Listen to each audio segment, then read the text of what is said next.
الحمد للہ وکفی والصلاة والسلام علی عباده الذین اصطفی خصوصا علی افضلهم وخاتم النبیین محمد الامین وعلی آلہ وصحبہ اجمعین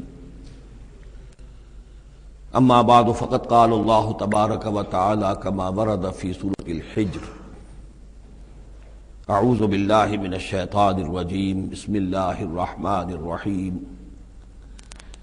وَلَقَدْ جَعَلْنَا فِي السَّمَاءِ بُرُوجًا وَزَيَّنَّاهَا لِلنَّاظِرِينَ وَحَفِظْنَاهَا مِنْ كُلِّ شَيْطَانٍ رَجِيمٍ إِلَّا مَنِ اسْتَرَقَ السَّمْعَ فَأَتْبَعَهُ شِهَابٌ مُّبِينٌ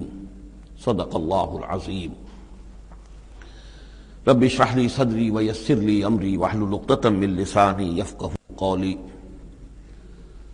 اللہم ربنا الہمنا رشدنا واعذنا من شرور انفسنا، اللہم ارنا الحق حقا وارزقنا اتباعه وارنا الباطل باطلا وارزقنا اجتنابه، اللہم ربنا آنس وحشتنا فی قبورنا وارحمنا بالقرآن العظیم، اللہم اجعلہ لنا اماما ونورا وہدى ورحمہ، اللہم ذکرنا منہ ما نسینا وعلمنا منہ ما جہلنا وارزقنا تلاوتہ آناء اللیل وآناء النہار واجعلہ لنا حجتا یا رب العالمین آمین۔ سورہ حجر کے پہلے رکوع میں، جس کا ترجمہ ہم کر چکے ہیں،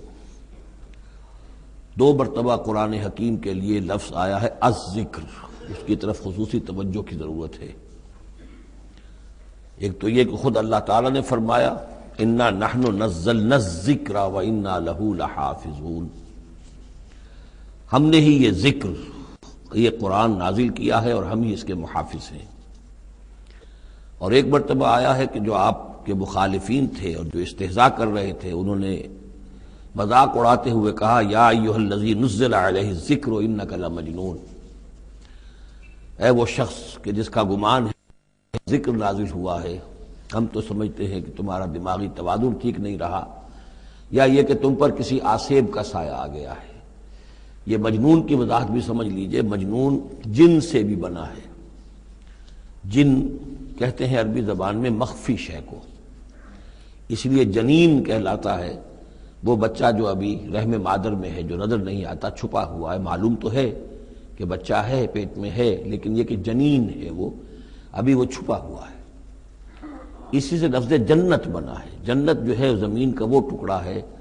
جس پر خوب درخت ہوں، پودے ہوں، گھاس ہو، تو زمین چھپی ہوئی ہو، زمین ڈھکی ہوئی ہے، زمین جو ہے نمایاں نہیں ہے۔ جنت وہ ہے۔ جن علیہ اللیل کا آیا تھا کہ جب حضرت ابراہیم کا تذکرہ تھا، جب رات نے اس پر تاریکی کا پردہ طاری کر دیا تو گویا کہ ہر شے چھپ گئی۔ تو یہ جو جن کسی پر آ جانا، جس کو ہم کہتے ہیں اس پر کو آسیب کا سایہ ہو گیا، تو مجنون کے معنی یہ بھی تھے۔ اور مجنون اس کو بھی کہتے تھے کہ جس کا دماغی توازن ٹھیک نہ رہا ہو۔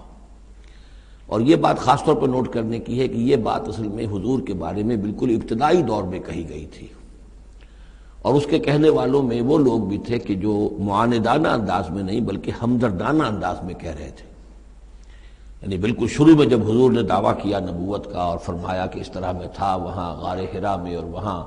فرشتہ آیا ہے، جبرائیل آیا ہے، تو بہت سے لوگوں کو گمان ہوا کہ معلوم ہوتا ہے کہ کوئی بدروح، کوئی آسیب کا سایہ ہو گیا ہے انہیں۔ تو اس حوالے سے اس میں صرف مخالفت ابھی نہیں تھی، بلکہ اس میں ان کے لیے واقعتاً ایک بالکل چونکہ نئی بات تھی، لہٰذا یہ کہنے کا معاملہ جو ہے اس پہلو سے بھی تھا کہ اچھے بھلے آدمی تھے، ہم سوچتے تھے کہ واقعی یہ کئی دن جا کے مراقبے کرتے ہیں، اب یہ رہتے ہیں وہاں غار میں اکیلے تنہا دن رات،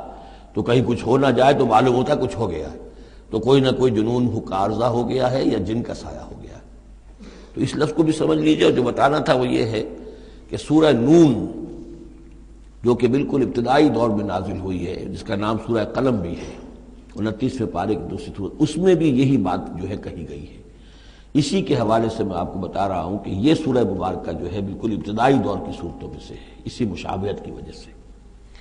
قرآن مجید کا ذکر ہونا اس معنی میں ہے، کئی مرتبہ واضح کر چکا ہوں کہ قرآن کا فلسفہ یہ ہے کہ جو ایمانی حقائق ہیں، خاص طور پر اللہ کی ذات کا علم اور اس کی صفات کا علم، وہ روح انسانی کے اندر موجود ہے، بس صرف اس پر ظہول کا پردہ طاری ہو گیا۔ جیسے آپ کو کوئی چیز پہلے معلوم تھی، اب یاد نہیں رہی، معلوم تھی لیکن اب بھول گیا۔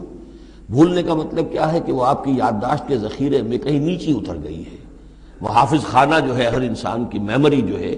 اب اس کے نہ معلوم کتنے تہہ خانے ہیں، ان میں کسی نچلے تہہ خانے میں جا کر چھپ گئی ہے، وہ آپ کے شعور کی سطح پر نہیں ہے۔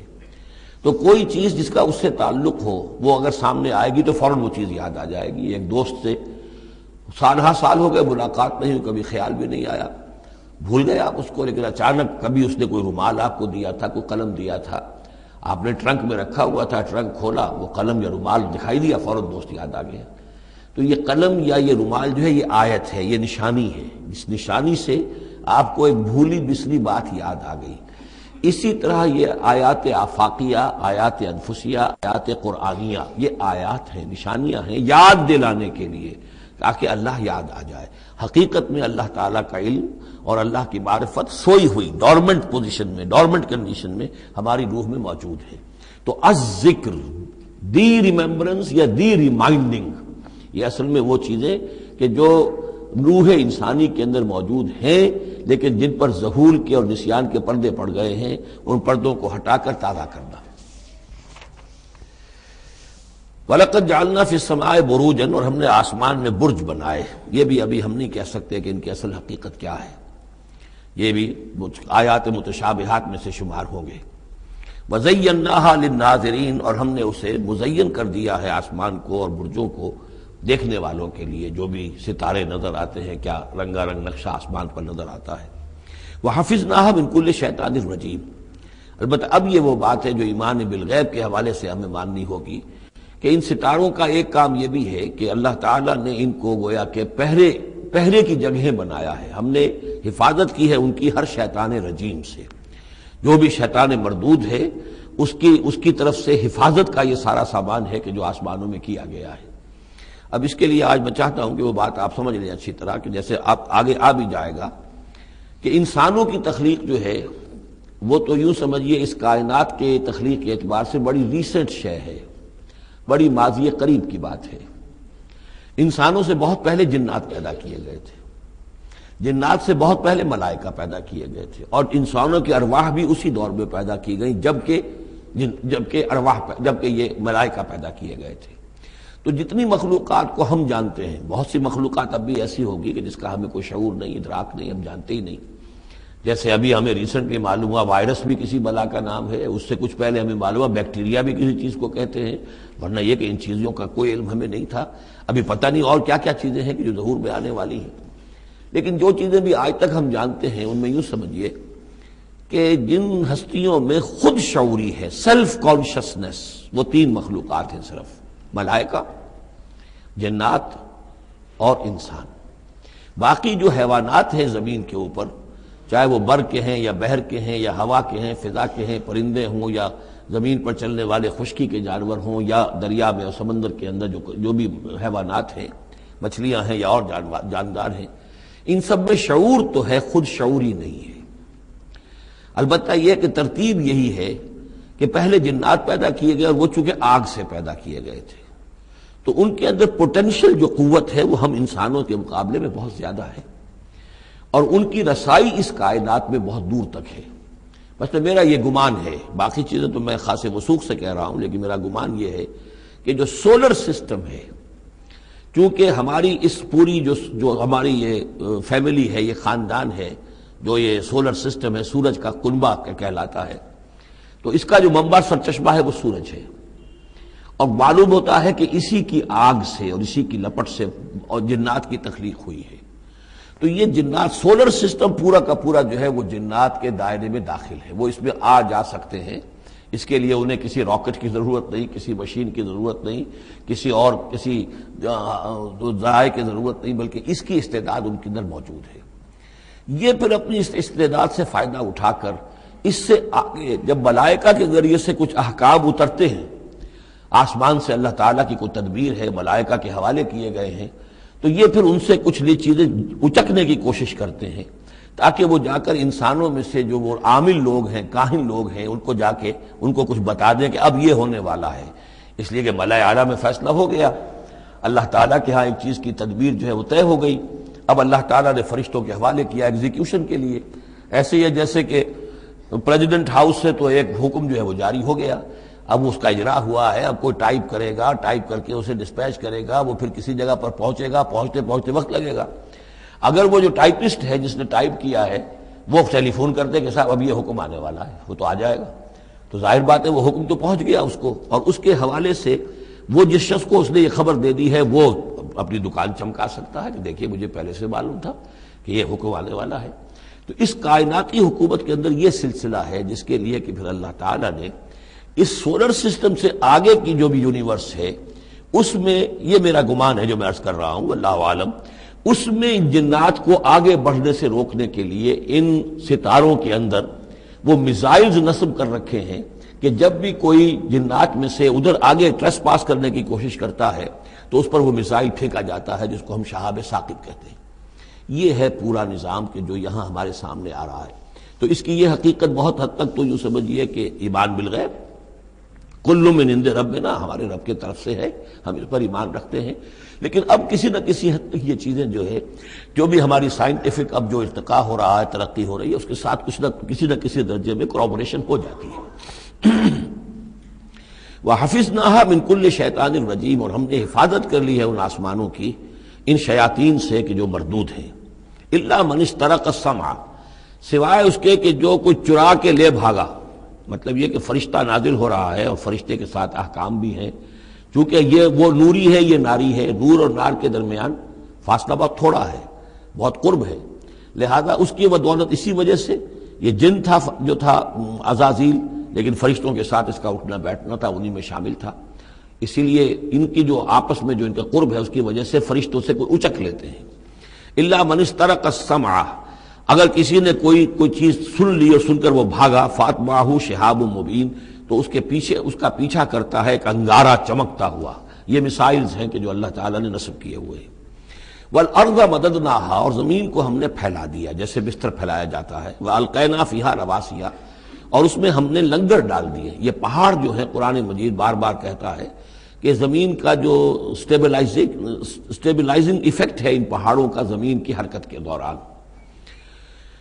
فَأَنبَتْنَا فِيهَا مِنْ كُلِّ شَيْءٍ مَوْزُونٍ، اور اس میں ہم نے اگا دی ہر شے جو کہ بہت ہی اندازے سے ہے، یعنی یہ کہ جو بھی کوئی ایک شے بھی اگر ایک حد سے آگے بڑھ جائے تو وہ باقی ساری چیزوں کو ختم کر دے گی۔ بعض ایسی مچھلیاں ہیں کہ اگر ان کی جو ریپروڈکٹیو صلاحیت ہے، جتنے ان کے انڈے ہوتے ہیں وہ سب انڈے جو ہیں وہ مچھلیاں بن جائیں تو چند ہی سال کے اندر یہ زمین جو ہے اس سے کئی گنا حجم جو ہے وہ ایک مچھلی کی اولاد سے اور ایک مچھلی کی نسل سے وجود میں آ جائے گا۔ تو ایک کنٹرول کیا ہوا اللہ نے ہر شے کے اوپر، تمام چیزیں جو ہیں وہ ایک اندازے کے مطابق، ایک وزن کے ساتھ، ایک اندازے کے ساتھ اس دنیا میں چل رہی ہیں۔ من کل شیء موزون، ہر چیز جو ہے وہ ایک اندازے اور وزن کے مطابق ہے۔ وجعلنا لکم فیہا معاش، اور ہم نے اس میں تمہارے لیے طرح طرح کے معاش کے سلسلے پیدا کر دیے۔ ومن لستم لہ برازقین، اور ہم تو ان کو بھی روزی کا سامان دیتے ہیں جن کو تم رزق نہیں دیتے۔ ایک تو یہ ہے کہ تمہارے پاس گھوڑا بندھا ہوا ہے، تمہیں فکر رہتی ہے چارہ اس کو دینا ہے، کچھ نہ کچھ دانہ ڈالنا ہے، لیکن کتنی مخلوقات ہماری ہے کہ تم نہیں ہو اس کو رزق دینے والے، ہم رزق پہنچا رہے ہیں۔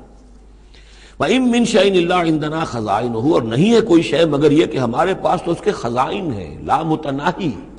ہماری ریسورسز جو ہیں وہ یہ کہ لمیٹڈ نہیں ہے، لیکن وَمَا نُنَزِّلُهُ إِلَّا بِقَدَرٍ معلوم، ہم نہیں نازل کرتے اس میں سے مگر ایک اندازے کے مطابق کہ جو طے شدہ ہے۔ یعنی یہ کہ سٹور تو بہت بڑا ہے، لیکن یہ کہ سٹور سے جو ایشو ہوتا ہے اللہ تعالیٰ کے ہاں ہر چیز کا، تو اس کا ایشو ہونا جو ہے وہ اندازے کے مطابق ہے، ایک حساب کتاب کے ساتھ ہے، ورنہ جیسا کہ میں نے کہا کیوس ہو جائے۔ وَأَرْسَلْنَا الرِّيَاحَ لَوَاقِحَ، اور ہم نے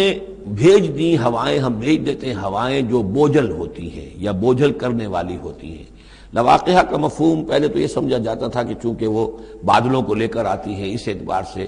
لیکن اب ادھر ایک اشارہ ہو رہا ہے جدید سائنس کے حوالے سے کہ پولن گرینز جو ہیں وہ بھی ہواؤں کے ذریعے سے آتے ہیں، اور وہ پھر آ کر پھولوں کو جب وہ وہاں فرٹیلائزیشن ہوتی ہے تو اس سے پھر وہ فصل بنتی ہے۔ تو ہوائیں جو ہیں وہ گویا کہ بار آور کرتی ہیں، اور اس طریقے سے یہ نباتاتی نظام چل رہا ہے۔ فانزلنا من السماء ماء، پھر ہم نے اتار دیا آسمان سے پانی، فاسقیناکموہ، پھر ہم نے وہ پانی تمہیں پلایا، تمہارے پینے کے لیے بندوبست کیا، وما انتم لہ بخازنین، اور دیکھو تم اس کا سٹور نہیں کر سکتے، اس کا خزانہ نہیں بنا سکتے۔ کہاں سے کس طرح بناؤ گے خزانہ؟ واقعہ یہ ہے کہ یہ جو واٹر سائیکل ہے اس دنیا میں، یہ بھی اللہ تعالیٰ کے عظیم، یعنی سمجھیے کہ کرشموں میں سے اور اللہ کے معجزات میں سے بہت بڑا معجزہ ہے کہ یہ جو ہمارے پہاڑوں کے اوپر اتنے بڑے بڑے گلیشیئرز ہیں، یہ کیا ہے؟ یہ واٹر سٹوریج ہے، ٹینکس ہے۔ یہیں سے تو پانی ہے جو آ رہا ہے نیچے، وہ پگھل رہا ہے سب دھوپ سے، اور پھر وہ ندی نالوں سے ہو کے دریاؤں میں آیا، اور دریاؤں سے ہوتا ہوا زیر زمین سوتوں میں سے بھی گزر رہا ہے۔ وہ آپ نے کہیں پمپ سے نکال لیا، کہیں کنواں کھود لیا، پھر وہ پانی سارا کا سارا سمندروں کے اندر پہنچ گیا، ڈرین ہو گیا، پھر سمندر سے اب یہاں پر وہ ہو رہا ہے کہ دھوپ کی تمادت سے اب اس کی وہ بخارات بن رہے ہیں، اور وہ بخارات اوپر جا رہے ہیں، پھر وہ واپس جا رہا ہے، پھر وہ جو اوور ہیڈ ٹینکس ہیں وہ پھر جو ہے ریپلینش ہو رہے ہیں، وہ ساری جو کمی ہو گئی تھی پھر نئی برف پڑ گئی ہے، نیا سٹور۔ یہ جو نظام ہے اللہ کا، اور یہ واٹر سائیکل سے ہی زندگی قائم ہے۔ مبدأ حیات پانی ہے، مادہ تخلیق حیوانات کا، جو اس دنیا کے حیوانات ہیں ان کا مادہ تخلیق مٹی ہے، مادہ تخلیق جنات کا آگ ہے، مادہ تخلیق انسانی ارواح اور ملائکہ کا نور ہے، لیکن مبدأ حیات جو ہے، حیات انسانی جو ہے یہاں پر، یا حیات حیوانی جو زمین کی ہے، اس پلینٹ کے اوپر جو زندگی ہے، اس کا مبدأ پانی ہے، اس حیات کا۔ تو اب یہ پانی کا سائیکل ہے جو چل رہا ہے۔ وما انتم لہ بخازنین، تم اس پانی کا کتنا خزانہ کر سکتے ہو، کتنا سٹور کر سکتے ہو، کس طرح کا نظام چلا سکتے ہو، کتنے بڑے پیمانے پر یہ واٹر سائیکل جو ہے اللہ تعالیٰ نے اس دنیا کے اندر چلایا ہوا ہے۔ وَإِنَّا لَنَحْنُ نُحْيِي وَنُمِيتُ، اور یہ یقیناً ہم ہی ہیں جو باقی بھی رکھتے ہیں اور موت بھی وارد کرتے ہیں، زندہ بھی رکھتے ہیں اور موت بھی وارد کرتے ہیں۔ وَنَحْنُ الْوَارِثُونَ، اور پھر ہم ہی وارث ہوں گے، ہر شے ختم ہو جائے گی، کسی کی کوئی ملکیت نہیں رہے گی، ساری کی ساری چیزیں پھر ہماری ہی کائنات ہے، ہماری ہی ملکیت ہے۔ وَلَقَدْ عَلِمْنَا الْمُسْتَقْدِمِينَ مِنْكُمْ وَلَقَدْ عَلِمْنَا الْمُسْتَأْخِرِينَ، ہمارے علم میں سے ہے کون لوگ تم میں سے آگے بڑھیں گے۔ اب دیکھیے چونکہ ابتدائی زمانے کی صورت ہے یہ، اب کون لوگ ہوں گے جو آگے بڑھ کر قرآن کو سینے سے لگائیں گے، کون لوگ ہوں گے جو محمد کی دعوت پر لبیک کہیں گے، یعنی جو ہم پڑھ چکے ہیں سورہ توبہ میں، السابقون الاولون من المہاجرین والانصار والذین اتبعوہم بإحسان، یہ کون لوگ ہوں گے ہمیں معلوم ہے، ہم تو پہلے سے جانتے ہیں کہ ابو بکر ایک لمحے کی دیر نہیں لگائے گا، ہمیں معلوم ہے کہ عثمان کو ایک کچھ زیادہ وقت نہیں لگے گا، ہمیں معلوم ہے کہ ابو بکر کی تبلیغ سے یہ طلحہ اور زبیر اور عبد الرحمن ابن عوف اور سعید ابن زید اور یہ سب لوگ جو ہے ایمان لے آئیں گے، اور ہمیں یہ بھی معلوم ہے کون پیچھے رہ جائے گا، وہ بھی ہمیں معلوم ہے۔ وَلَقَدْ عَلِمْنَا الْمُسْتَقْدِمِينَ مِنْكُمْ وَلَقَدْ عَلِمْنَا الْمُسْتَأْخِرِينَ وَإِنَّ رَبَّكَ هُوَ يَحْشُرُهُمْ، اور پھر آپ کا رب ان سب کو جمع کرے گا۔ إِنَّهُ حَكِيمٌ عَلِيمٌ، یقیناً وہ کمال حکمت والا اور علم رکھنے والا ہے۔ اب جو اگلا رکوع آ رہا ہے سورہ مبارکہ کا، یہ اس اعتبار سے بڑا اہم ہے کہ اس میں تخلیق انسانی کے ضمن میں ایک بڑی ثقیل اصطلاح استعمال ہوئی ہے، اور یہ ثقیل اصطلاح 3 مرتبہ آئی ہے۔ اب ظاہر بات ہے کہ قرآن مجید جو ہے اگر اس طرح کی کوئی شکل اختیار کرتا ہے تو کوئی نہ کوئی حکمت اور ضرورت اس کی پشت پر ہوتی ہے۔ وَلَقَدْ خَلَقْنَا الْإِنسَانَ مِنْ صَلْصَالٍ مِّنْ حَمَإٍ مَّسْنُونٍ، اور یقیناً ہم نے انسان کو بنایا ہے اس مٹی سے جو سنی ہوئی تھی گارے کی اور پھر سوکھ کر کھنکنے لگی۔ حَمَإٍ مسنون، سنا ہوا گارا جس میں سے بدبو بھی اٹھ رہی ہو۔ دیکھیے یہ جو انسان کے مادہ تخلیق کے ضمن میں قرآن میں الفاظ آئے ہیں، اب ان کو گنتے جائیے۔ نمبر 1 تراب، مٹی سے بنایا انسان کو، مٹی میں پانی مل گیا، گارا بن گیا تو اس کو کہتے ہیں تین، من تین، خلقتنی من نار وخلقتہ من تین، یہ سورہ اعراف میں ہم پڑھائے ہیں۔ ابلیس نے کہا تھا کہ مجھے تو نے بنایا آگ سے اور اس کو بنایا آدم کو گارے سے، اور اب چاہتا اور مجھے حکم دے رہا ہے کہ میں اس کے سامنے جھکوں، میں تو اس کے سامنے نہیں جھک سکتا۔ 3 کے بعد آیا 3 لازب، گارا پڑا رہے تو وہ جب اس کے اندر پھر کچھ چپچپاہٹ پیدا ہو جاتی ہے، اور یہ پرانے زمانے میں ہوتا تھا، اب تو میں سمجھتا ہوں کہ جدید نسل کو تو ان چیزوں کا علم ہی نہیں ہے۔ کچے گھر بنتے تھے تو انہیں لیپتے تھے، پوتتے تھے، گارا بناتے تھے، تغاری ہوتی تھی، پھر مٹی کے اندر تھوڑی سی توڑی ڈال دیتے تھے۔ کوئی آرگینک میٹر ڈالیں گے تو فرمنٹیشن ہوگی، فرمنٹیشن ہوگی تو لیس سا اٹھے گا، ورنہ یہ کہ گارا جو ہے اگر اس گارے سے اگر پلسٹر کریں گے تو وہ پھٹ جائے گا، لیکن جب وہ گارا ذرا سن جاتا ہے، اس میں لیس پیدا ہو جاتا ہے، تو پھر اب جب آپ اس کے ساتھ لیپتے تھے دیواروں کو، میں نے تو اپنے بچپن میں یہ سب دیکھا ہے، ایسے گھروں میں ہم رہے بھی ہیں کہ جن میں یہی فرش بھی اسی طریقے سے لیپے ہوئے ہوتے تھے اور دیواریں بھی ہوتی تھی، تو یہ کہ پھر اس کے اندر وہ ایک لیس سا پیدا ہو جاتا ہے فرمنٹیشن سے، وہ تینین لازم ہے۔ اس سے اگلی سٹیج یہ ہے کہ اب وہ سڑنے لگے، یہ یعنی فرمنٹیشن اتنی پہنچ گئی کہ اس میں ہے حمیم مسنون، سنا ہوا گارا، پھر اگر کسی وجہ سے وہ خشک ہو جائے تو اب وہ کھنکنے لگتا ہے، جیسے کہ کبھی آپ نے دیکھا ہوگا ساحل کے قریب یا کسی دلدلی علاقے میں پپڑی اوپر آ جاتی ہے، جس زمین کے اوپر جو ہے پپڑی سی ہوتی ہے، اس پر آپ چلتے ہیں تو وہ کر کر ٹوٹتی ہے، کھنکنے والی مٹی بن جاتی ہے، وہ سنا ہوا گارا خشک ہو کر کھنکنے لگتا ہے۔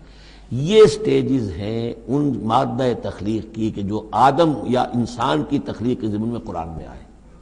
حالانکہ ایک لفظ بھی کفایت کر سکتا تھا، مٹی سے بنایا، تین سے بنایا، گارے سے بنایا، پھر تین لازم سے بنایا، پھر حمیم مسنون سے بنایا، من صلصال کالفخار سے بنایا، اور صلصال من حمیم مسنون، پھر صلصال کالفخار آخری سٹیج ہے، وہ ایسے بجنے لگا جیسے کہ اب یہ جو ہے وہ آئے گا سورہ رحمان میں۔ تو اس سے یقیناً کورابریشن ہو رہی ہے کہ جو بھی ایوولوشن کا جو بھی نظریہ آیا ہے، اب اس میں اس کو بھول جائیے کہ اللہ تعالیٰ نے اسپیشل کریشن انسان کی اور باقی حیوانات ہو سکتا ہے اس ایوولوشن کے ذریعے سے پیدا کیے ہوں۔ اس وقت بحث جو ہے کریشن آف مین کے بارے میں نہیں کر رہا ہوں، لیکن یہ کہ سائنس نے بھی ایک تو یہ بات بتائی کہ یہ ساری حیات حیواناتی جو بھی زمین پر ہے یہ مٹی سے بنی ہے، گویا کہ متفق گردید رائے بو علی بارائے من، قرآن اور سائنس متفق ہو گئے۔ پھر یہ کہ اس میں مٹی کے اندر گارے کی شکل بنی، پانی ملا، مبدأ حیات پانی ہے، قرآن بھی کہہ رہا ہے۔ پھر یہ کہ وہ ساحلی علاقوں پر دلدل بنی اور دلدل کے اندر پھر وہ فرمنٹیشن وہاں ہوئی، اور اسی میں پھر جب وہ دراڑیں سی پڑ جاتی ہیں سمندر کے قریب دلدلی علاقے میں، تو وہاں سے ان کا کہنا ہے کہ حیات کا آغاز ہوا، الجی یا امیبا، حیواناتی حیات، اور یا یہ کہ نباتاتی حیات کا۔ تو یہ چیزیں جو ہیں یہ سٹیجز تقریباً اسی کے ساتھ، یہ تمام الفاظ جو ہیں قرآن کے جو استعمال کر رہا ہے ان کے ساتھ کسی حد تک اس کا ایک ربط اور تعلق قائم ہوتا ہے۔ اور ہم نے بنایا انسان کو اس مٹی سے جو سڑنے کے بعد، اس گارے سے کہ جو سڑنے کے بعد سنا ہوا گارا پھر وہ کھنکنے لگا تھا سوکھ کر۔ والجان خلقناہ من قبل، اور جنات کو ہم نے پیدا کیا تھا پہلے، من نار السموم، لو کی آگ سے۔ اب یہ سموم سے مراد کیا ہے؟ بعد سموم آپ نے سنا ہوگا، وہ تیز لو جو آیا کرتی تھی، صحراؤں میں آتی ہے، آگ جھلس دینے والی گرم ہوا۔ تو اصل میں ایک ہوتا ہے جیسے کہ ہم نے فزکس میں پڑھا تھا، جن لوگوں نے تھوڑی بہت فزکس پڑھی ہوگی ایف ایس سی میں، کہ یہ جو شعلہ ہوتا ہے فلیم کا ایک حصہ وہ ہوتا ہے جو نظر آتا ہے، لیومینس، وہ نظر آتا ہے، اس کے اندر حرارت کم ہوتی ہے، اور ایک انویزیبل جو ہوتا ہے اس کے گرد حالہ جو نظر نہیں آتا، اس میں ہوتی ہے تیزی شدید جو ہوتی ہے، سب سے زیادہ ٹیمپریچر جو ہوتا ہے وہ اس میں ہوتا ہے کہ جو اس کا حصہ نظر نہیں آتا۔ اس حصے سے، آگ کی اس لو کی لپٹ سے یا لو کی لپٹ سے جو بھی اسے کہیں، اس سے ہم نے جنات کو پیدا کیا۔ لیکن یہ سمجھ لیجئے کہ اس سے جنات پیدا کیے گئے، لیکن وہ آگ نہیں ہے۔ ہم مٹی سے پیدا کیے گئے لیکن مٹی نہیں ہے۔ اب ایک یہ کہ قلب ماہیت ہو چکی ہے، ہمارا جو یہ پروٹوپلازم ہے، جو ہمارے ٹیشوز ہیں، باڈی ٹیشوز، وہ مٹی تو نہیں ہے، اگرچہ سورس مٹی ہے، بنے مٹی سے ہیں، لیکن اب مٹی نہیں ہے۔ دوبارہ اگرچہ پھر یہ گل سڑ کر مٹی ہو جائیں گے، اس وقت مٹی نہیں ہے۔ اسی طریقے سے جنات آگ سے بنائے گئے لیکن آگ نہیں ہے، ہاں ان کا مادہ تخلیق آگ ہے۔ اور دوسرا یہ معلوم ہو گیا کہ وہ انسانوں کی تخلیق سے بہت پہلے پیدا کیے گئے۔ وَإِذْ قَالَ رَبُّكَ لِلْمَلَائِكَةِ إِنِّي خَالِقٌ بَشَرًا مِّن صَلْصَالٍ مِّنْ حَمَإٍ مَّسْنُونٍ، اور یاد کرو جب کہ کہا تھا آپ کے رب نے فرشتوں سے کہ میں بنانے والا ہوں ایک بشر اس کھنکناتے ہوئے سنے ہوئے گارے سے۔ پھر وہی الفاظ من صلصال من حمأ مسنون، ثقیل لفظ ہے، ثقیل اصطلاح ہے۔ اور یہاں خاص طور پر نوٹ کیجئے کہ لفظ آدم نہیں آیا، بشر بنانے لگا ہوں۔ کہیں بھی قرآن مجید میں جہاں یہ تخلیق کے ابتدائی مراحل بیان ہوتے ہیں، لفظ آدم کہیں نہیں ملے گا آپ کو، سوائے وہ ایک آیت میں نوٹ کرا چکا ہوں سورہ آل عمران کی، کہ عیسیٰ کی مثال بھی اللہ کے نزدیک آدم کی سی ہے، خلقہ من تراب ثم قال له کن فیکون، وہ ایک مثال موجود ہے، لیکن باقی کہیں آپ کو بشر، انسان، جب میں بنانے والا ہوں ایک انسان اس مٹی سے سنے ہوئے گارے کی جو سوکھ کر کھنکھنانے لگی ہے، فَإِذَا سَوَّيْتُهُ، جب میں اس کا تسویہ کر لوں۔ تخلیق کے بعد تسویہ ہوتا ہے، جیسے کسی شے کا ایک حیولہ بن گیا پھر اس کی نوک پلک سنواری جاتی ہے، مین سٹرکچر جو ہے کسی بلڈنگ کا کھڑا ہو گیا، اب اس کا آرکیٹیکچرل ٹچز ہیں، اس کے اوپر ڈیکوریشن ہے، اس پہ پینٹنگ ہے، یہ تسویہ ہے۔ فَإِذَا سَوَّيْتُهُ، پھر جب میں اسے پوری طرح نک سک سے درست کر دوں، صحیح بنا دوں، پورا کر لوں، وَنَفَخْتُ فِيهِ مِن رُوحِي، اور پھونک دوں میں اس میں اپنی روح میں سے، کہ روحی ضمیر متکلم کا صیغہ ہے سیدھا سیدھا، فَقَعُوا لَهُ سَاجِدِينَ، تو گر پڑنا اس کے سامنے سجدے میں۔ فَسَجَدَ الْمَلَائِكَةُ كُلُّهُمْ أَجْمَعُونَ، اب یہ تیسری مرتبہ پڑھ رہے ہیں ہم قرآن حکیم میں یہ قصہ آدم و ابلیس۔ تو کیا سجدہ سب فرشتوں نے، کل کے کل نے، سب نے مل کر۔ دیکھیے یہ جو ہے تاکید کی انتہا ہے، فرشتوں میں سے کوئی بھی مستثنیٰ نہیں رہا، نہ جبرائیل، نہ میکائیل، نہ اسرافیل، الا ابلیس، سوائے ابلیس کے۔ اور اس میں پھر گمان ہوتا ہے کہ شاید یہ بھی فرشتہ تھا، فرشتہ نہیں تھا، اس کی وجہ سورہ کہف میں مل جائے گی۔ ابا ان یکون مع الساجدین، اس نے انکار کیا سجدہ کرنے والوں کے ساتھ ہونے سے۔ قال یا ابلیس ما لک الا تکون مع الساجدین، اللہ نے فرمایا ابلیس کیا ہوا تجھے، کیا سبب ہے، تو کیوں نہیں ہوا سجدہ کرنے والوں کے ساتھ؟ قال لم اکن لاسجد لبشر خلقتہ من صلصال من حمأ مسنون، اس نے کہا میرے لیے یہ روا نہیں ہے، میرے لیے ممکن نہیں ہے کہ میں سجدہ کروں اس بشر کو جس کو تو نے پیدا کیا ہے سنے ہوئے گارے سے، جبکہ وہ کھنکھنانے لگا ہوا۔ قال فاخرج منها فانك رجیم، اللہ نے فرمایا تو نکل جاؤ یہاں سے، اس میں سے نکل جاؤ، اس لیے کہ اب تم مردود ہو گئے ہو۔ وان علیک اللعنۃ الی یوم الدین، اور اب تم پر لعنت رہے گی یوم الدین تک، جزا و سزا کے دن تک، یوم بعث بعد الموت تک۔ قال رب فانظرنی الی یوم یبعثون، تو اس نے درخواست کی کہ پروردگار پھر مجھے ذرا مہلت دے دے، ڈھیل دے دے اس دن تک کے لیے جس دن کے یہ دوبارہ اٹھائے جائیں گے۔ قال فانک من المنظرین، اللہ تعالیٰ نے اسی شان بے نیازی کے ساتھ فرمایا اچھا جاؤ ٹھیک ہے، تمہیں ڈھیل دے دی گئی، تمہیں یہ رخصت مل گئی، تمہیں یہ چھوٹ مل گئی، مہلت مل گئی۔ الی یوم الوقت المعلوم، اس وقت معین کے دن تک، یعنی یہ کہ اس وقت تک تم زندہ رہو گے۔ وہ ابلیس جو ہے جن، ویسے جنوں کی زندگیاں شاید انسانوں سے زیادہ ہوتی ہوں، میں نہیں جانتا کتنی ہوتی ہیں، لیکن یہ کہ کوئی اور جن نہیں ہے کہ جو اس وقت سے آج تک زندہ ہو سوائے اس ایک جن کے جس کا نام عزازیل تھا، اور یہ جن جو ہے وہ ابھی تک زندہ ہے اپنی اسی ذات کے ساتھ، باقی اس کی اولاد، اس کی اور نسل جو ہے، اس کی ذریت ہے، وہ اپنی جگہ ہے۔ قال رب بما اغویتنی، اب اس نے کہا پروردگار جو تو نے مجھے گمراہ کیا، اب نوٹ کیجئے وہ گمراہی کو اللہ کی طرف منسوب کر رہا ہے۔ بما اغویتنی، تو نے جو مجھے گمراہ کیا ہے، لأزینن لہم فی الارض ولأغوینہم اجمعین، تو میں اب ان کو یعنی آدم کی اولاد، آدم اور حوا کی اولاد کو میں زمین میں ان کو خوب مزین کر دوں گا، زمین ان کے لیے یہ اسی میں خوب گم ہو جائیں گے، زمین اور اس کی چمک دمک اور اس کی رونقیں اور زیبائشیں آرائشیں ان کی نگاہوں میں کھب جائیں گی۔ وَلَأُغْوِيَنَّهُمْ أَجْمَعِينَ، تجھے بھول جائیں گے، وہ لگ جائیں گے انہی چیزوں کے اندر، اور میں ان سب کو گمراہ کر کے چھوڑوں گا۔ لَأُغْوِيَنَّهُمْ أَجْمَعِينَ، سب کو، إِلَّا عِبَادَكَ مِنْهُمُ الْمُخْلَصِينَ، سوائے ان میں سے ان کے کہ جن کو تو اپنا خاص بندہ بنا لے، تو اپنا خاص بندہ بنا لے، مخلص کر لے، یہاں پہ وہی نوٹ کیجئے مخلص ہے، مخلصین، جن کو تو خالص کر لے اپنے لیے، ظاہر بات ہے کہ اس پر تو میرا زور نہیں چلے گا، باقی یہ کہ میں کسی کو چھوڑوں گا نہیں۔ قال ھذا صراط علی مستقیم، اللہ تعالیٰ نے فرمایا ٹھیک ہے یہ راستہ ہے میری طرف سیدھا، یعنی یہ میرے اور تمہارے درمیان معاملہ طے ہو گیا، میں نے تمہیں چھوٹ دی، تم اپنا زور لگا لو، جس طرح بھی چاہو بہکا لو، باقی یہ کہ ان عبادی لیس لک علیہم سلطان، میرے بندوں پر تجھے اختیار کوئی نہیں ہوگا، یعنی اختیار کسی بھی انسان پر نہیں ہے، یہ نہیں کہ جس کو اللہ نے مخلص کر لیا ہو اس پر اختیار نہیں، اختیار اسے کسی بھی انسان پر نہیں ہے۔ ان عبادی لیس لک علیہم سلطان الا من اتبعک من الغاوین، سوائے ان کے کہ جو خود تیری پیروی کرے، خود غاوین میں سے ہو،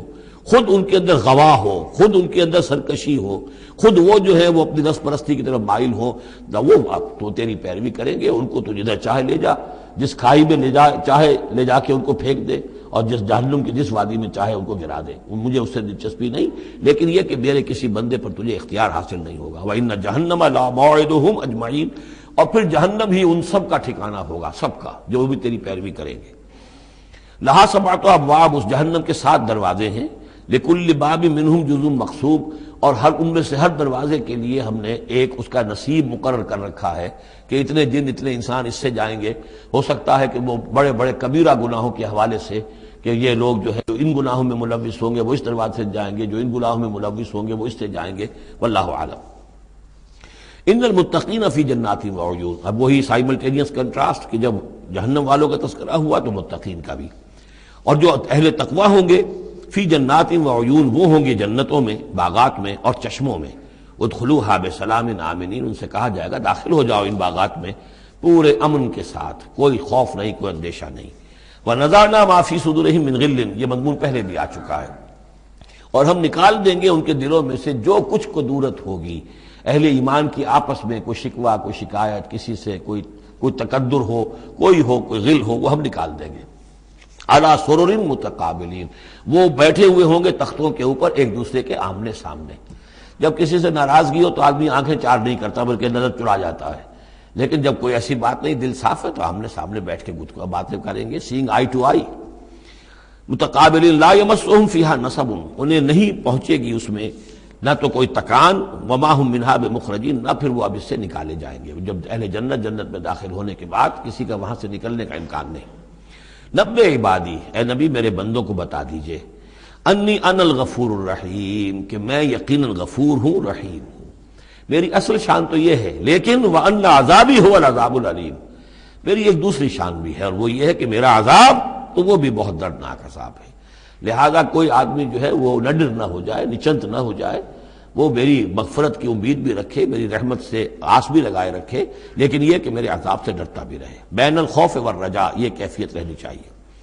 وَنَبِّئْهُمْ عَنْ ضَيْفِ ابراہیم، اور ذرا ان کو بتا دیجئے حالات ابراہیم کے جو مہمان آئے تھے ان کے بارے میں، وہی جو پہلے ہم پڑھ چکے ہیں سورہ ہود میں۔ اِذْ دَخَلُوا عَلَيْهِ فَقَالُوا سَلَامًا، جب وہ داخل ہوئے حضرت ابراہیم کے ہاں مکان پہ آئے، انہوں نے کہا سلام۔ قَالَ إِنَّا مِنْكُمْ وَجِلُونَ، تو حضرت ابراہیم نے کہا کہ ہمیں تو تم سے کچھ خوف آ رہا ہے، آپ لوگ کون ہیں، ذرا اپنی آئیڈینٹی بتائیے۔ قَالُوا لَا تَوْجَلْ إِنَّا نُبَشِّرُكَ بِغُلَامٍ عَلِيمٍ، انہوں نے کہا کہ نہیں ڈریے نہیں، ہم تو آپ کو ایک بڑے صاحب علم بیٹے کی بشارت دینے آئے ہیں۔ قَالَ بَشَّرْتُمُونِي عَلَىٰ أَن مَّسَّنِيَ الْكِبَرُ فَبِمَ تُبَشِّرُونَ، تو حضرت ابراہیم نے فرمایا کہ یہ کیا بشارت آپ مجھے دے رہے ہیں، اس کے باوجود، علی یہاں علی الرغم کے معنی میں، اس کے باوجود کہ مجھ پر بڑھاپا طاری ہو چکا ہے، تو ذرا سوچ سمجھ کے بشارت دیجیے، کوئی غلطی تو نہیں لگی ہے آپ کو۔ قالوا بشرناک بالحق، ان کا نہیں، ہم نے بشارت آپ کو دی ہے حق کے ساتھ، قطعی اور حقیقی بات ہے، شدنی امر ہے، یہ ہو کر رہنے والا ہے۔ فلا تکن من القانتین، تو اے ابراہیم آپ تو پھر نا امید لوگوں میں سے تو نہ ہو جائیے، مایوس نہ ہو جائیے۔ قال ومن یقنط من رحمت ربہ الا الضالون، تو حضرت ابراہیم نے کہا کہ ہاں یہ بات تو آپ صحیح کہہ رہے ہیں، اللہ تعالیٰ کی رحمت سے مایوس تو صرف وہی ہو سکتے ہیں جو گمراہ ہوں۔ یہ اللہ کی قدرت، اللہ کی رحمت، عین بڑھاپے میں اللہ مجھے اولاد دے دے، 87 برس کی عمر میں بیٹا دے دے، جیسے اس نے حضرت یحییٰ کی والدہ کو، جو کہ بالکل بانجھ رہی ساری عمر، اور حضرت زکریا جو ہیں بہت بوڑھے ہو چکے تھے، اسی طریقے سے معاملہ یہاں بھی ہوا ہے۔ قال فما خطبکم ایھا المرسلون، اب انہوں نے پوچھا کہ اے فرشتادو، اے جو بھیجے گئے ہو، ایلچی ہو، تمہارا کیا معاملہ ہے، یعنی کس قدر جا رہے ہو، کیا قصد ہے، کیا ارادہ ہے۔ قالوا انا ارسلنا الی قوم مجرمین، ان کا کہ ہمیں بھیجا گیا ہے ایک مجرم قوم کی طرف، الا آل لوط، سوائے آل لوط، لوط کے گھر والوں کو، اس کے گھر والوں کو تو ہم بچا لیں گے، انا لمنجوہم اجمعین، ان سب کو ہم بچا لیں گے، نجات دیں گے، الا امرأتہ، اس میں بھی ایک استثناء ہے، سوائے اس کی بیوی کے، قدرنا انہا لمن الغابرین، ہم نے یہ اندازہ کر لیا ہے، یہ اندازہ ہے کہ وہ جو ہے پیچھے رہنے والوں میں سے ہوگی۔ قالوا بل جئناک بما فلما جاء آل لوط المرسلون، تو جب یہ لوط کے گھر پہنچے یہ فرشتادے بھیجے ہوئے اللہ کی طرف سے ایلچی جو آئے تھے، قال انکم قوم منکرون، وہی بات حضرت لوط نے فرمائی کہ آپ لوگ کچھ اجنبی سے لوگ ہیں، میں آپ کو جانتا نہیں، آپ کون لوگ ہیں، کہاں سے تشریف لائے ہیں۔ قالوا بل جئناک بما كانوا فيه يمترون، ان کا نہیں بلکہ ہم تو وہ شے لے کر آئے ہیں آپ کے پاس جس کے بارے میں یہاں کے رہنے والوں کو شک تھا۔ آپ جب کہتے تھے کہ تم باز نہیں آؤ گے، ان خبیث فعل کو نہیں ترک کرو گے، شرک سے باز نہیں آؤ گے تو تم پر اللہ کا عذاب آئے گا، یہ اس میں شک کرتے تھے، مذاق اڑاتے تھے، اب وہ شے ہم لے کر آئے ہیں۔ وَأَتَيْنَاكَ بِالْحَقِّ وَإِنَّا لَصَادِقُونَ، اب ہم اللہ تعالیٰ کے آخری فیصلے کے ساتھ، قطعی اور شدنی فیصلے کے ساتھ آئے ہیں، اور ہم سچے ہیں، جو بات ہم کہہ رہے ہیں وہ درست ہے۔ فَأَسْرِ بِأَهْلِكَ بِقِطْعٍ مِّنَ اللَّيْلِ، تو آپ اپنے گھر والوں کو لے کر نکل جائیے رات کے ایک حصے میں، کہ ابھی رات باقی ہو، صبح ہونے سے پہلے پہلے نکل جائیے، وَاتَّبِعْ أَدْبَارَهُمْ، اور آپ بھی ان کے پیچھے پیچھے جائیے، وَلَا يَلْتَفِتْ مِنْكُمْ أَحَدٌ، اور کوئی آپ میں سے پیچھے مڑ کر اب دیکھے نہیں، یعنی کوئی دوستی، کوئی یاد آ رہی ہو، کوئی تعلقات اب جو ہے وہ ستا رہے ہوں دل کو، وَامْضُوا حَيْثَ تُؤْمَرُونَ، اور اب چلے جائیے وہاں جہاں آپ کو حکم ہوا ہے، وَقَضَيْنَا إِلَيْهِ، اور یہ بات ہم نے اس کو بتا دی، یہ فیصلہ ہم نے کنوے کر دیا اسے، ذالک الامر، یہ فیصلہ، ان دابر ہؤلاء مقطوع مصبحین، کہ ان لوگوں کی جڑ صبح ہوتے ہی کاٹ دی جائے گی، یعنی یہ کہ اس پوری قوم کو تہس نہس کر دیا جائے گا، دونوں شہر جو ہیں نسیہ منسیہ کر دیے جائیں گے، یہاں کوئی ایک متنفس بھی نہیں بچے گا۔ وجاء اہل المدینہ یستبشرون، اور اب آئے لوگ وہ دوڑے ہوئے بدماش لوگ جو ہیں وہ خوشیاں مناتے ہوئے آئے کہ بڑے خوبصورت لڑکے جو ہیں آج مہمان ہو کر آئے ہیں لوط کے ہاں، تو ہمارے لیے بڑا اچھا موقع ہے۔ قال ان هؤلاء ضیفی فلا تفضحون، حضرت لوط نے ان سے کہا یہ دیکھو میرے مہمان ہیں، مجھے رسوا نہ کرو، واتقوا اللہ ولا تخزون، اللہ کا تقوی اختیار کرو اور میری بے آبروئی مت کرو۔ قالوا اولم ننهک عن العالمین، انہوں نے کہا کہ دیکھو لوط،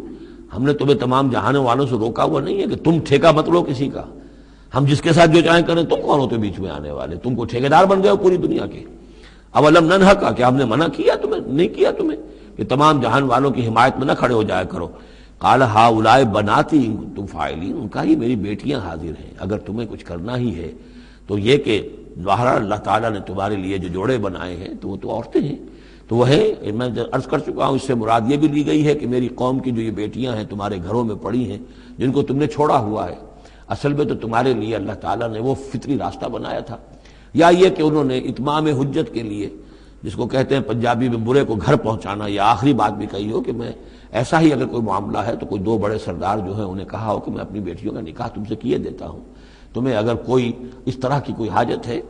لعمرک انہم لفی سکرتہم یعمہون، تو انہوں نے کہا، یہ اللہ تعالیٰ کی طرف سے ہے، قسم ہے تیری جان کی، وہ لوگ تو اپنے اس نشے کی حالت میں بدمست تھے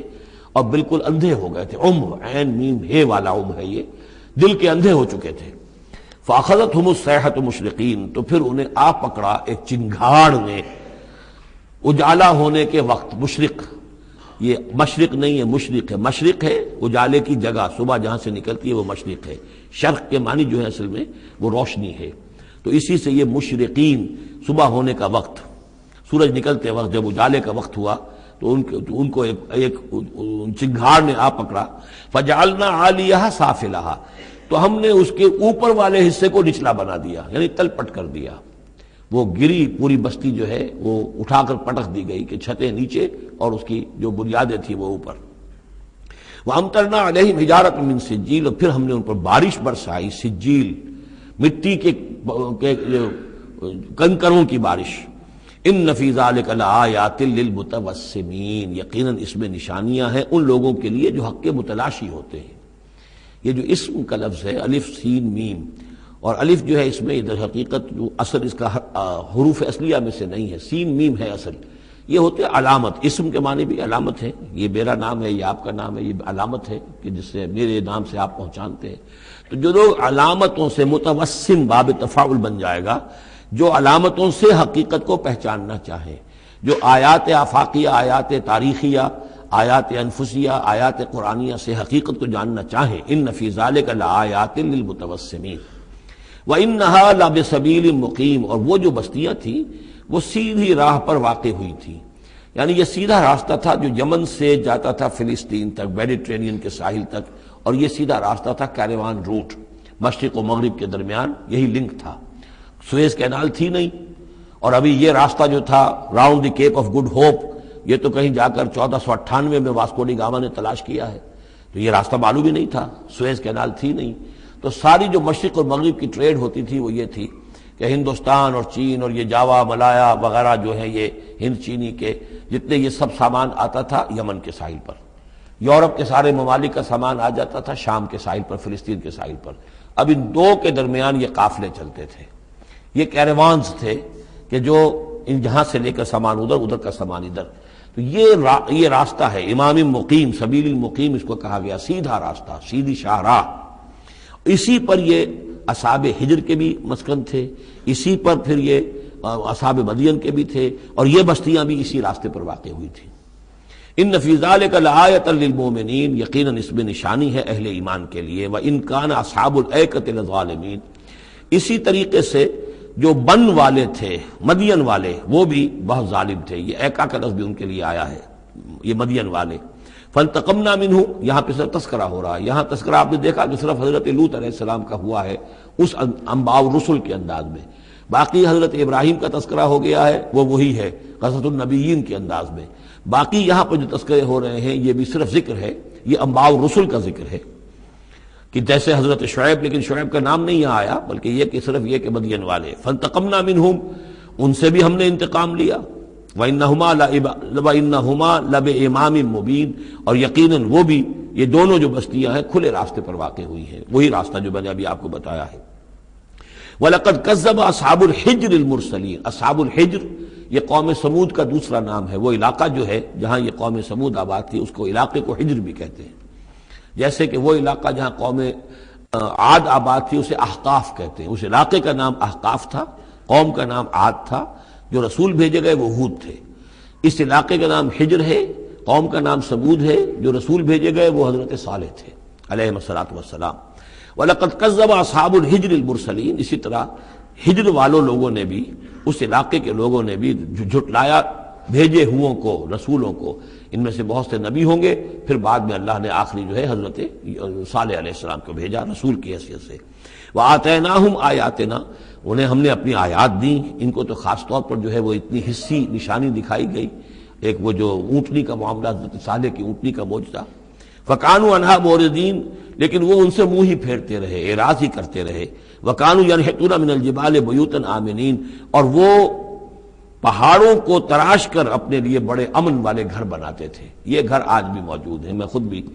ایک مرتبہ گیا ہوں اور دیکھ کر آیا اس پورے علاقے کو۔ فَأَخَذَتْهُمُ الصَّيْحَةُ مُصْبِحِينَ، تو انہیں بھی آ پکڑا ایک چنگھاڑ نے صبح کے وقت۔ فَمَا أَغْنَىٰ عَنْهُمْ مَا كَانُوا يَكْسِبُونَ، تو کچھ نہ کام آ سکا ان کے وہ ساری کمائی جو انہوں نے کی تھی، جو کچھ انہوں نے مال اسباب جمع کیا تھا، عذاب الہی سے بچانے میں کچھ بھی مفید ثابت نہ ہوا۔ تو اس سورہ مبارکہ میں گویا کہ حضرت شعیب کا نام لیے بغیر ان کا ذکر آ گیا، حضرت صالح کا نام لیے بغیر ان کا ذکر آ گیا، حضرت لوط کا ذکر جو ہے وہ نام کے ساتھ آیا، تو تین تو ہیں وہ انباء الرسل میں سے، اور ایک حضرت ابراہیم علیہ السلام کا ذکر وہ اسی انداز میں جس انداز میں کہ سورہ ہود میں اس سے پہلے آ چکا ہے۔ اب جو آخری 15 آیات ہیں اس سورہ مبارکہ کی وہ بڑی اہم ہیں دعوت دین کے اعتبار سے، اور جس حالت میں کہ اس وقت محمد رسول اللہ صلی اللہ علیہ وسلم تھے، اور اس سے بھی آپ کو معلوم ہو جائے گا کہ یہ خاص اس دور میں نازل ہوئی ہے جبکہ حضور کی دعوت جو ہے ابھی ابتدائی مراحل میں تھی، اور ابھی آپ کو پہلے تو آپ کی دعوت کا دور تھا کہ آپ پرسن ٹو پرسن دعوت دے رہے تھے، علل اعلان اس معنی میں نہیں، ڈنکے کی چوٹ نہیں، بلکہ جن سے تعلق تھا، جن سے دوستی تھی، جن سے پرانی واقفیت تھی، جسے آپ کہیں گے کہ پرسن ٹو پرسن جو ہے دعوت چل رہی تھی، اگرچہ کوئی دور بھی حضور کی دعوت میں انڈر گراؤنڈ دور کا نہیں آیا ہے، خفیہ دعوت ایک دن کے لیے بھی نہیں۔ بعض لوگ اس دور میں بعض تحریکیں ایسی ہیں کہ جو اس کو خفیہ سے تعبیر کرتے ہیں کہ انڈر گراؤنڈ موومنٹ تھی، تو یہ غلط ہے۔ انڈر گراؤنڈ دعوت کا حضور کی دعوت میں سیرت میں ایک دن بھی نہیں ہے۔ البتہ یہ ضرور ہے کہ جیسے ایک نیچرل ایک تدریج ہوتی ہے، اس کے اندر ایک ترقی ہوتی ہے کسی معاملے کے اندر، پہلے آپ نے ذاتی جن سے تعلقات تھے، حضرت ابوبکر بہت پرانے دوست تھے، ان سے سب سے پہلے ان سے بات کی ہے، گھر میں حضرت خدیجہ جو آپ کی اہلیہ تھی ان سے بات کی، حضرت علی ہیں جو چچا زاد بھائی ہیں بلکہ زیر تربیت ہیں، زیر کفالت ہیں، ان سے بات کی ہے، اپنا جو غلام تھا جسے آزاد کر کے منہ بولا بیٹا بنایا ہوا ہے اس سے بات کی، اس طریقے سے پرسن ٹو پرسن۔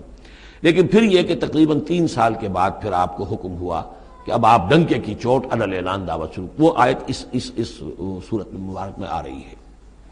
وما خلقنا السماوات والارض وما بینہما الا بالحق، اور ہم نے نہیں بنایا، تخلیق فرمایا آسمانوں کو اور زمین کو اور جو کچھ ان کے مابین ہے مگر حق کے ساتھ۔ پرپز فل کریشن ہے یہ پرپز لیس نہیں ہے، ایٹ رینڈم نہیں ہے، یہ کوئی کھلنڈرے کا کھیل نہیں ہے جیسے کہ ہندو مائتھولوجی میں ہے، رام کی لیلا ہے، جیسے کوئی بچہ ہے کھیلتا ہے، اب بچے کے کھیلنے میں کوئی حکمت تھوڑا ہی ہوتی ہے، اس نے ایک کھلونا اٹھایا اور پٹخ دیا، پھر کوئی دوسرا اٹھایا پھر پٹخ دیا، پھر پہلا اٹھا لیا، اب اس میں کوئی حکمت تو نہیں ہے۔ اسی طریقے سے رام جی جو ہیں کھیل رہے ہیں، جس کو چاہتے ہیں تخت سے اٹھا کر زمین پہ پٹخ دیتے ہیں، جس کو چاہتے ہیں وہ جو تیلا کیا وہ تیلی اس کو اٹھا کے وہ راجا بنا دیتے ہیں. تو یہ کھیل ہے رام کا، رام کی لیلا ہے یہ. تو یہ تصور اسلام میں نہیں ہے. یہ کائنات کی تخلیق بالحق ہے. ربنا ما خلقت ھذا باطلا سبحانک فقنا عذاب النار. تیری ذات اس سے بہت اعلیٰ اور عرفہ ہے، پاک ہے کہ تیرے بارے میں یہ گمان کیا جائے کہ تو نے یہ کائنات ایسے ہی بنا دی کھیلنے کے لیے، اور یہ کوئی آپ تیرا مشغلہ ہے. نہیں. وما خلقنا السماوات والارض وما بینہما الا بالحق وان الساعة لآتیۃ. اس حق کا فیصلہ یہ ہے، اس حق کا منطقی نتیجہ یہ ہے کہ قیامت آ کر رہے. اس لیے کہ باقی تمام چیزیں تو انسانوں کے لیے پیدا کی گئی ہیں، ان کی ساری توجہ یہی ہو جائے گی انسان کاہے کے لیے پیدا کیا گیا، اور خاص طور پر انسان میں جو اخلاقی حص رکھی گئی ہے. By very nature, by his very nature he knows this is good this is evil. یہ جو اس کے اندر ایک شعور ہے، ایک تمیز ہے، یہ ایول ہے یہ گڈ ہے، یہ اچھا ہے یہ برا ہے. اب اس کا نتیجہ کیا نکل رہا ہے؟ یہاں تو الٹے نتیجے نکلتے ہیں. بہت سے اچھے لوگ جو ہیں انہیں فاقے آ رہے ہوتے ہیں، اور بہت بدماش جو ہیں وہ یہاں پہ عیش کر رہے ہوتے ہیں. تو یقیناً کوئی اور زندگی ہونی چاہیے، اور یقیناً کوئی دن ہونا چاہیے کہ جس میں بھرپور حساب کتاب ہو جائے، نیکوکاروں کا حساب کتاب ہو جائے، اور پھر ان کی زندگی ایسی ہو کہ بھرپور صلہ انہیں ان کا مل سکے، اور بدکاروں کی بدکاریوں کا حساب کتاب ہو جائے، اور پھر ایسی زندگی ہو، ایسا نظام ہو کہ انہیں پوری سزا مل سکے. تو یہ گویا کہ حق کا تقاضا ہے. وما خلقنا السماوات والارض وما بینہما الا بالحق وان الساعة لآتیۃ. قیامت آ کر رہے گی. فاصفح الصفح الجمیل. تو اے نبی آپ ذرا ابھی خوبصورتی کے ساتھ درگزر سے کام لیجئے. یعنی یہ کہ یہ مجرم کہیں بھاگ کے نہیں چلے جائیں گے، ہماری پکڑ سے نکل نہیں جائیں گے. قیامت آئے گی، یہ کیفر کردار کو پہنچ جائیں گے. ابھی آپ ذرا تحمل کیجئے، صبر سے کام لیجئے. فاصفح الصفح الجمیل. ابھی ہماری مرضی اس میں ہے کہ ہم ان کی رسی دراز کریں. یہ جو کچھ کہہ رہے ہیں برداشت کر لیجئے، سن لیجئے، سنا انسنا کر لیجئے. یہ جو آپ صبر کریں گے اس سے آپ کے درجات بلند ہوتے چلے جائیں گے. لیکن فوری طور پر آپ کے دل میں اگر یہ خیال پیدا ہونے بھی لگے بربنائے طبع بشری کہ انہیں سزا ملنی چاہیے، یہ بدبخت مجھے کیا کہہ گیا، ابھی یہ مجھے پاگل کہہ گیا، اور یہ مجھے جو ہے ساحر کہہ گیا یا مسحور کہہ گیا. نہیں. فاصفح الصفح الجمیل. ابھی ذرا آپ خوبصورتی کے ساتھ چشم پوشی کیجئے، نظر انداز کیجئے.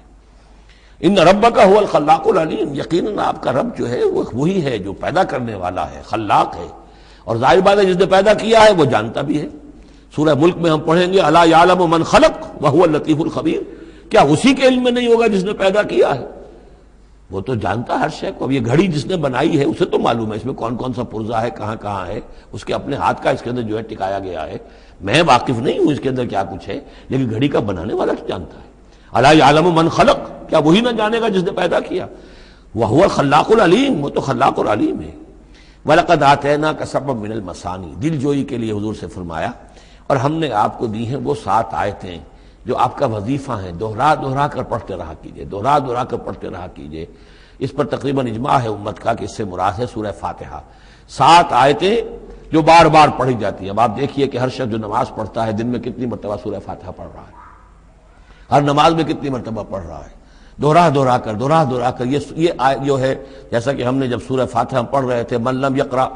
بفاتحۃ الکتاب لا صلاۃ لمن لم یقرأ بفاتحہ. اس کی کوئی نماز ہی نہیں ہے، نماز کا جزو لازم ہے. بلکہ قسمت الصلاۃ بینی و بین عبدی نصفین والی حدیث میں نے آپ کو سنائی، حدیث قدسی، تو وہ تو اصل الصلاۃ ہے ہی سورہ فاتحہ.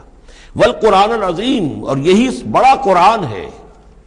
یعنی یہ اپنی اہمیت کے اعتبار سے، اپنی فضیلت کے اعتبار سے خود اپنی جگہ پر سورہ فاتحہ ایک قرآن عظیم کا درجہ رکھتی ہے. اسی لیے اس کو اساس القرآن بھی کہا، اس کو کافیہ بھی کہا، شافیہ بھی کہا گیا، یہ ام القرآن بھی ہے. وَلَقَدْ آتَيْنَاكَ. اے نبی ہم نے اتنی بڑی بڑی دولتیں آپ کو دی ہیں. یہ کیوں گرایا جا رہا ہے یہ ذرا آگے آپ کو معلوم ہو جائے گا. کیونکہ بہرحال حضور کو یہ احساس ہوتا تھا یا نہیں ہوتا تھا، دیکھنے والوں کو تو احساس ہوتا تھا. ابو جہل مالدار ہے، ولید بن مغیرہ اتنا بڑا چودھری ہے، یہ محمد تو یتیم تھے، کوئی بال دولت ان کے پاس نہیں، کوئی ان کی حیثیت نہیں. ہاں کچھ عرصے سے کچھ کھا پی بھی رہے ہیں تو وہ بیوی کا مال ہے، اپنا تو نہیں ہے. یہ ان کی نگاہوں میں جو ان کے معیارات تھے، جو ان کے اندازے تھے سوچنے کے، وہ تو یہ تھے. اس حوالے سے یہاں بظاہر حضور سے خطاب ہے، لیکن اصل میں ان کو بتایا جا رہا ہے کہ بدبختو تمہیں کیا معلوم ہم نے ان کو کتنی بڑی دولت دی ہے. وَلَقَدْ آتَيْنَاكَ سَبْعًا مِنَ الْمَثَانِي وَالْقُرْآنَ الْعَظِيمِ. ہم نے ان کو وہ 7 آیتیں عطا کی ہیں. ایک حدیث کے مطابق جیسی آیت نہ قرآن میں اتری کوئی اور اس کے مثل، اور نہ تورات میں نہ انجیل میں. یہ سورہ فاتحہ ہے۔ وَلَقَدْ آتَيْنَاكَ سَبْعًا مِنَ الْمَثَانِي وَالْقُرْآنَ الْعَظِيمَ وَلَا تَمُدَّنَّ عَيْنَيْكَ إِلَىٰ مَا مَتَّعْنَا بِهِ أَزْوَاجًا مِّنْهُمْ۔ تو اے نبی آپ کی نگاہیں نہ اٹھیں اس ساز و سامان کی طرف جو ہم نے ان کو عطا کیا ہے۔ ابو جہل کو اگر دے رکھا ہے، ولید بن مغیرہ کو دے رکھا ہے، اور بڑے سرداروں کو دے رکھا ہے، ان کی جائیدادیں ہیں، ولید بن مغیرہ کے باغات طائف میں بھی ہیں، اس کی جائیداد طائف میں بھی ہے، مکے میں بھی ہے، آپ کی نگاہ ادھر اٹھے ہی نہ۔ پر کاہ کے برابر، جیسا کہ ایک حدیث میں آتا ہے کہ دنیا مافیہا کی حیثیت اگر اللہ کی نگاہ میں ایک مچھر کے پر کے برابر بھی ہوتی تو اللہ کسی کافر کو ایک گھونٹ پانی بھی اس دنیا سے نہ دیتا۔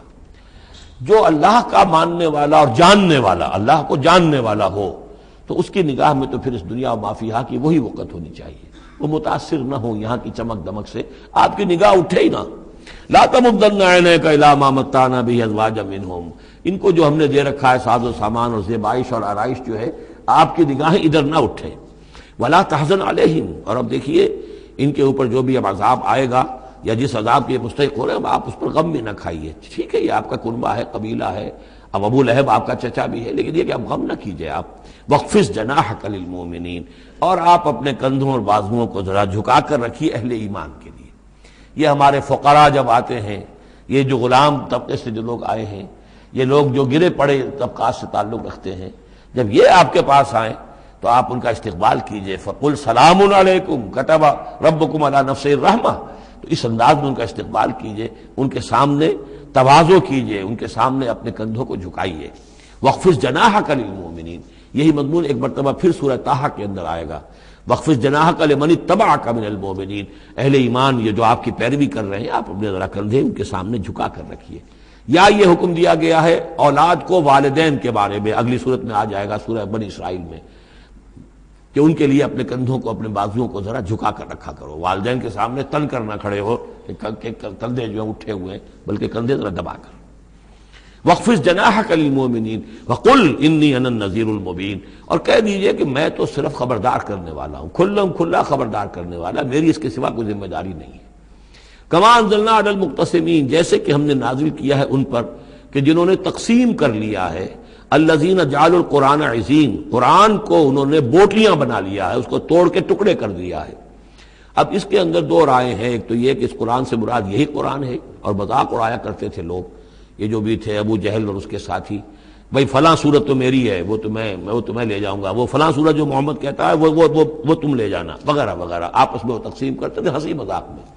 تو اس حوالے سے انہوں نے قرآن کو بوٹیاں بنا کر اپنے اندر تقسیم کرنا شروع کر دیا ہے۔ ایک رائے یہ ہے، مجھے وہ زیادہ قرین قیاس معلوم ہوتا ہے کہ قرآن کے لفظ کا اطلاق تورات پر بھی ہوا ہے، کہ یہ قرآن وہ ہے جو محمد پر نازل ہوا، ولا بالذی بین یدیہ، ایک اور جگہ ہم آگے چل کر دیکھیں گے، وہ قرآن جو اس سے پہلے تھا، اور وہ گویا کہ وہ تورات تھی اللہ کی کتاب۔ تو جس طریقے سے تورات کے ٹکڑے ٹکڑے کر دیے تھے یہود نے، اور قراطیسا تجعلونہ قراطیسا تبدونہا وتخفون کثیرا، یہ ہم پڑھ چکے ہیں سورہ انعام کی آیت نمبر 91 میں، تو جیسے کہ ٹکڑے ٹکڑے کر کر اور کچھ حصہ ظاہر کیا کچھ چھپایا، تو ان دونوں کی رائے ہے وہ میں نے آپ کے سامنے پیش کر دی۔ فَوَرَبِّكَ لَنَسْأَلَنَّهُمْ أَجْمَعِينَ، تو تیرے رب کی قسم اے محمد صلی اللہ علیہ وسلم، ان سب کو ہم جمع کر کے رہیں گے، اما نسألنهم اجمعین، ہم ان سے پوچھ کر رہیں گے۔ یہ لفظ وہی آ گیا ہے فَلَنَسْأَلَنَّ الَّذِينَ أُرْسِلَ إِلَيْهِمْ وَلَنَسْأَلَنَّ الْمُرْسَلِينَ، یہ جو سورہ اعراف کی آیت نمبر 6 تھی، ہم لازماً پوچھ کر رہیں گے ان سے بھی جن کی طرف رسولوں کو بھیجا گیا، اور ان سے بھی کہ جن کو رسول بنا کر بھیجا گیا۔ فَوَرَبِّكَ لَنَسْأَلَنَّهُمْ أَجْمَعِينَ، تو آپ کے رب کی قسم ہم ان سب سے پوچھ لیں گے، حساب کتاب لے لیں گے، یہ تھوڑے سے وقت کی بات ہے، آپ ذرا صبر کیجئے۔ اما كانوا يعملون، جو کچھ کہ یہ کر رہے تھے، فاصدع بما تؤمر، یہ ہے وہ آیت۔ اب ڈنکے کی چوٹ علی الاعلان کہیے جس چیز کا آپ کو حکم ہوا ہے۔ یہ جب حکم آیا حضور کو تو پھر آپ کوہ صفا پر کھڑے ہوئے، اور پھر آپ نے وہاں، اگرچہ ظاہر بات ہے کہ اس کا کوئی امکان نہیں تھا کہ آپ ننگے ہو جاتے، لیکن جو وہاں کا رواج تھا وہ یہ تھا کہ اگر کسی شخص کے پاس کوئی ایسی خبر آتی تھی کہ فلاں قبیلے کے لوگ جو ہیں آج رات ہمارے اوپر حملہ کریں گے، شب خون ماریں گے، اب کیسے لوگوں کو بتائیں، کوئی کمیونیکیشن ماس میڈیا تو ہے نہیں، کیسے خبر دیں، کیا کریں؟ تو وہ یہ کرتا تھا کہ وہ شخص کپڑے اتار کے معذر ذات برہنہ ہو کر کسی اونچی جگہ کھڑا ہو جاتا تھا، تاکہ ہر طرف سے لوگ دیکھ لیں کہ ایک ننگا آدمی کھڑا ہے، نذیر عمیان کہتے تھے اسے، ننگا خبردار کرنے والا۔ اب جہاں تک اس کی آواز جا رہی ہے آواز لگاتا تھا وا صباحا، ہائے وہ صبح جو آنا چاہتی ہے، آیا چاہتی ہے، اس لیے کہ صبح کے وقت ہوتے تھے حملے، یہ جس کو آج کل آپ کہتے ہیں small hours of the morning, وہ بہت غفلت کا وقت ہوتا ہے آدمی کا، صبح رات کے 2-3 بجے جو ہے ٹھنڈی ٹھنڈی نیند آئی ہوتی ہے، اس وقت وہ آتے تھے، حملہ کرتے تھے، لوٹ مار کرتے تھے، قتل کرتے تھے اور بھاگ جاتے تھے۔ تو وہاں صبح، ہائے وہ صبح جو آیا چاہتی ہے۔ تو اب لوگ دوڑتے تھے کہ بھائی کہاں کی خبر آئی ہے، کون ہے، کون سا قبیلہ ہے، کس کے بارے میں اطلاع ہے، اطلاع صحیح ہے غلط ہے۔ تو یہ ان کا رواج تھا۔ تو حضور نے یہ کیا، صرف ایک چیز اس میں سے نکال دی، ننگے ہونے کا سوال نہیں تھا معاذ اللہ، لیکن آپ بھی کھڑے ہو گئے کوہ صفا پر، وا صباحا کا نعرہ لگایا۔ اب لوگ آئے، دوڑے، کوئی خبر دی ہے، محمد دینا چاہتے ہیں، کوئی بات ہے، بڑی اہم کوئی بات ہے۔ وہاں آپ نے پھر اپنی دعوت پیش کی۔ تو اسی مجمع میں پھر ابو لہب نے کہا تھا تبا لک لہذا جمعتنا، تمہارے لیے ہلاکت ہو، ہمیں اس کام کے لیے جمع کیا تھا، ہم اپنے بڑے بڑے اہم کاموں میں لگے ہوئے تھے۔ وہ مہاجن تھا، کہیں مہاجنی سود اپنا لین دین کا حساب کر رہا ہوگا بیٹھا ہوا، میں وہ سب چھوڑ کر آیا ہوں کہ کوئی خاص اہم بات تم نے بتانی ہے، لیکن تم نے یہ کیا کیا۔ تو یہ ہے وہ واقعہ، اور اس سے معلوم ہو جاتا ہے کہ یہ سورہ مبارکہ جو ہے اسی دور کی، ابتدائی دور کی ہے۔ فاصدع بما تؤمر واعرض عن المشرکین، تو اب ڈنکے کی چوٹ کہیے اب جو کہ آپ کو حکم دیا گیا ہے، اور ان مشرکوں سے اعراض کیجئے، پرواہ نہ کیجئے ان کی۔ انا کفیناک المستہزئین، یہ جو استہزاء کرنے والے ہیں، تمسخر اڑانے والے ہیں، ہم آپ کی طرف سے ان کے لیے کافی ہوئے رہیں گے، ان کی کوئی مخالفت آپ کا کچھ بال بیکا نہیں کر سکے گی۔ الذین یجعلون مع اللہ الہا آخر،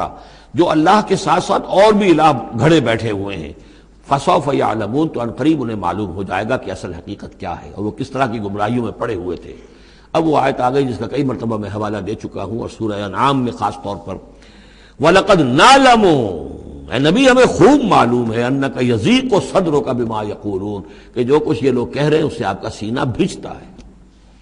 کسی نے پاگل کہہ دیا، کسی نے مجنون کہہ دیا، آصیب کا سایہ آ گیا، کوئی ہمدردی کے انداز میں آ کے کہتا ہے۔ عتبہ ابن ربیعہ ایک دفعہ آیا،